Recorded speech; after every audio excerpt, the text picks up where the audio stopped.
If you have lower back pain or you want to prevent lower back pain, there's one movement that you can do daily that will make a huge difference. But that one movement, to get the most out of it, needs to be done precisely, effectively, and well. And good news, that's what this tutorial is going to be. It's going to teach you ways to do bird dog, which builds posterior chain strength, so strong backside. It builds stability, balance, proprioception. The possibilities and benefits of this movement are endless, and it's especially good for lower back. I'm Bree Johnson of Heart Bones Yoga, and I am here to share with you so many wonderful ways to move with love, how to really move your body in safe, sustainable, functional, fabulous, fun ways so that you can stay healthy, mobile, and strong, both not just in your yoga practice, but in your everyday life. And this is also really good for yoga teachers too. How we're going to start this is I'm going to walk us through the basic movement. And this is really important. Even if you've done this movement a million times before, it's really important that you take the time to watch this, because there's some subtle changes that we can make to make it even more functional and amazing for us, so we can get the most benefits while we do it. You can do bird dog on your hands and knees, but I know not everybody feels comfortable on their knees or have knees that are able to be on the ground. So you can actually also do this movement standing at a table. So if you were to stand and like bend halfway over, have your hands on the tabletop or hands on the back of a chair or seat of a chair. You can do everything we're doing here, but standing. So don't let knees get in the way of that. But I will be showing this on the hands and knees. So let's go into position. Okay, we're going to start on the hands and knees here, and we're going to do a before and after. We're going to do a before, bird dog before, what you might have done in the past, and then we're going to refine it and give you a really different picture of how much better it is when we do wonderfully precise cues here. So from your hands and knees, typically the before here is one arm is reaching out, the opposite leg comes out, and voila, that's the movement. But now I'm going to show some of the typical compensations that we do that might be bypassing the benefits.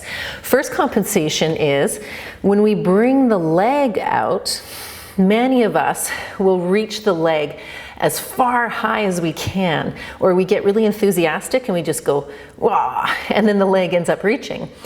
But the key here is not to have the leg as high as you can, because the higher your leg goes, the more you're going to be moving from your lumbar spine, which means I lift my leg and then I dip and potentially crunch into my low back.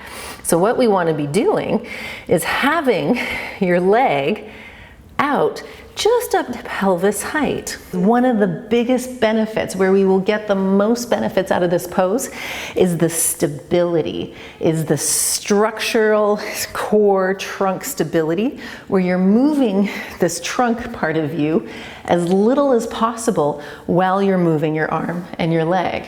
Okay, so I'm going to talk us through it now in a really lovely, refined way. And then we're going to get more refined and refined and refined. So from the hands and knees again, this is how I like to prep it. So let's say for any yoga teachers watching this, this is a great way to prep this in your classes. So I like to really start with the legs. So we first have the hands gently pressing into the floor, hands about shoulder width apart.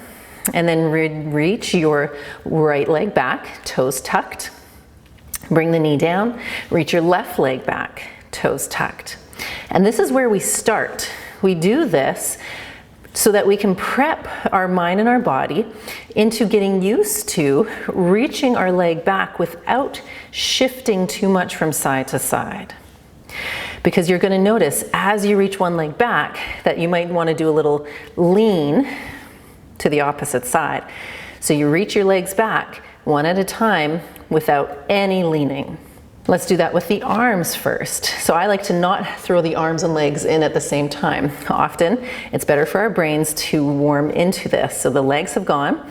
Now let's try one arm up, lower down, other arm up, lower down. Now if reaching straight forward is too much for one shoulder, you can have your arm out to the side a little bit. And if that feels better, perfect. Another variation is having the arms a little bit more in external rotation. So when you bring one arm up, you reach and you can turn your palm bicep up towards the ceiling, and then down. But then just like we did on the other side, as you reach your arms, one arm, other arm, you're not letting yourself shift. This is where the magic is. We really do not shift from side to side. Okay, so some of us might find that that's lots of work already. This is great. This is why we regress and progress these really sort of basic movements. But now let's put them together a little bit more. Hands on the ground. So let's bring our right leg back. And then the next layer would be your left arm, right leg, left arm.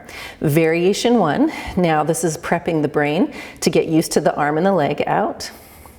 Your toes are still tucked. We're not lifting the leg yet.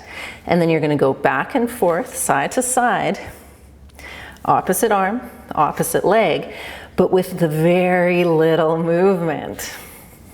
Now we have to manage this reaching of both limbs without shifting from side to side too much. Now let's go into the next variation. If it feels okay in one's body, then you bring your right leg back and you reach it out. And remember, it's not about how high the leg goes. We don't want to bring it into the lumbar spine here. So let's reach our leg straight out behind us. And now to kick on your posterior chain strength, reach your heel to the wall behind you. Good. And then keep your ribs in towards your body. And then reach your left arm out. If it needs to be a little bit out to the side because that's happier in your shoulders, do that. And then when you lower your knee and your hand, you don't shift. You stay very steady as best you can. Left leg comes up, right arm. Take a moment again. Am I reaching my heel out, keeping the leg active? Can I reach my arm out without dropping my ribs down towards the floor? Ribs come in, lower down. Good. Let's do one more time on each side because we have a whole bunch more options coming up. So reaching and then holding. But the goal isn't just the holding. The benefits happen in the movement and the transition in between each sides. Right? So the transition, how steady and still can I be when I bring my arms up and bring my arms down? So those were the building blocks into the movement.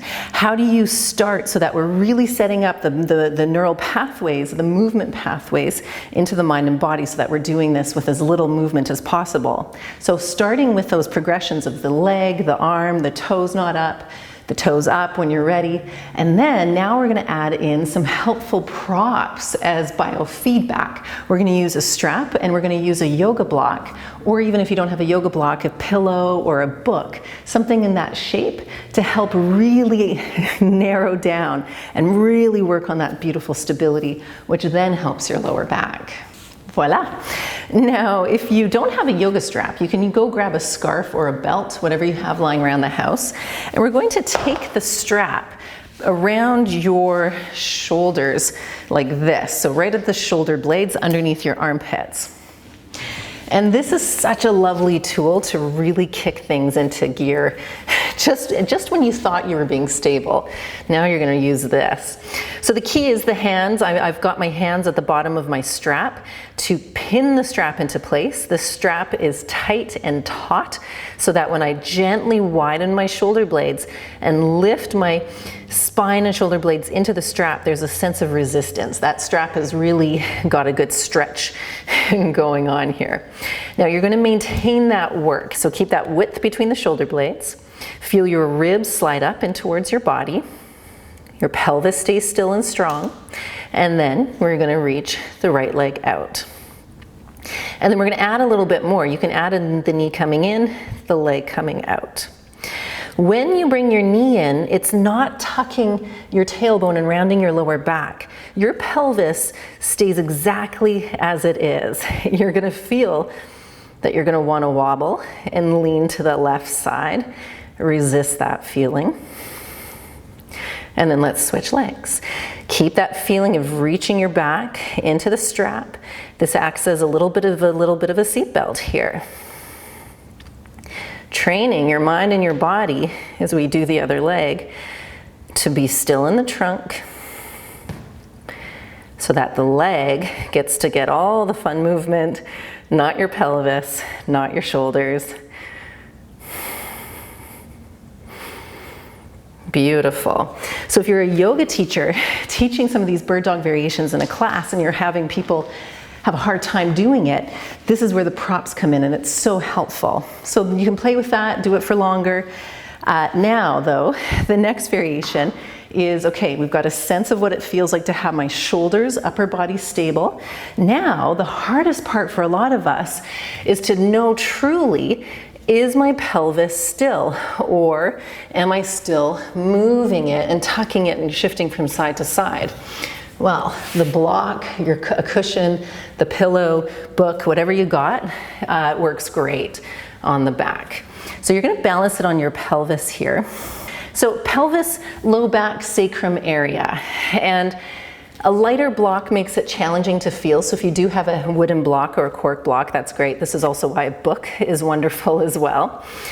And then to really start, reaching one leg up, and you'll notice if I really lift my leg, I can feel the block sliding.